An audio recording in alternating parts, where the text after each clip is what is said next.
plus personne ne doit mourir pour rien. Le Guinéen ne doit plus mourir pour la politique, parce que nous avons mis la politique en devant et oublié aussi ce que nous sommes. Nous allons travailler ensemble avec tous nos partenaires, bi et multilatéraux. Aussi rassurer le respect des engagements vis-à-vis des organisations internationales. Le Guinéen respecte sa parole. C'est ça la dignité.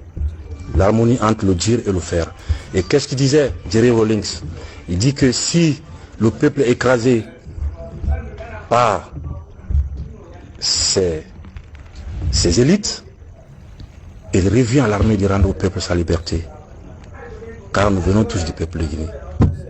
Je vous remercie,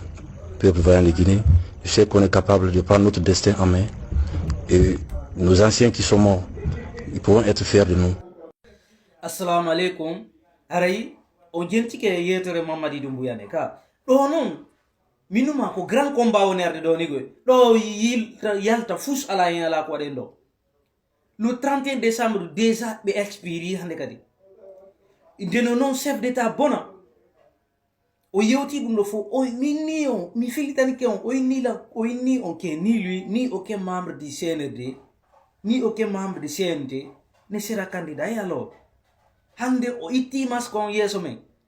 ene insutaki dum no o itti déjà maskon yeso men ko présidentiel wi kon Doumbouya itti maskon yeso men jon kon woni hakkunde men ko hollugo mo enen kadi ko en hombe déjà à partir de 6 janvier na à partir de 6 janvier dès maintenant doit être de garantie de menu dum fala do wotam fala do yo ko gouvernement mabbe ton yo jabu sibe fala be ayi uteji mabbe din fo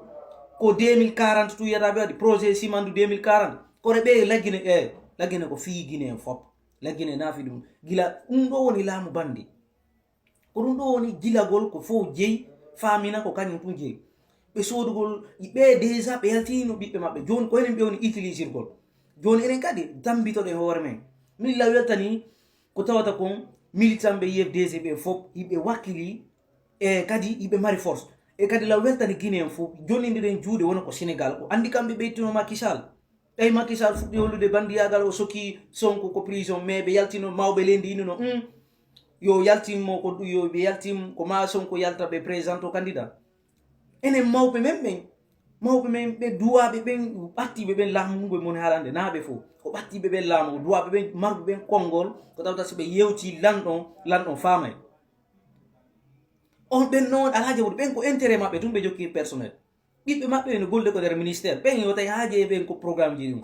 itten gereno ittire num do fo wata jodo ine den habili der jon hollen taw force si o ara o tawta wakilo len mi jeejum fial à partir de 6 janvier be expiri la gente militaire be expiri hande kadi ko refondation wona e modun ni woni jiba woni be fopma be do doa be di minuma en ala justice hande kadi hay sa wujji e gallo hay sa wujji minuma sina mo wujjuda nanguma sibe nabi ma ko dum kambe déjà hare ko wujjube nini ko wujjube laamu nini be jodi mun dai na election be arde mun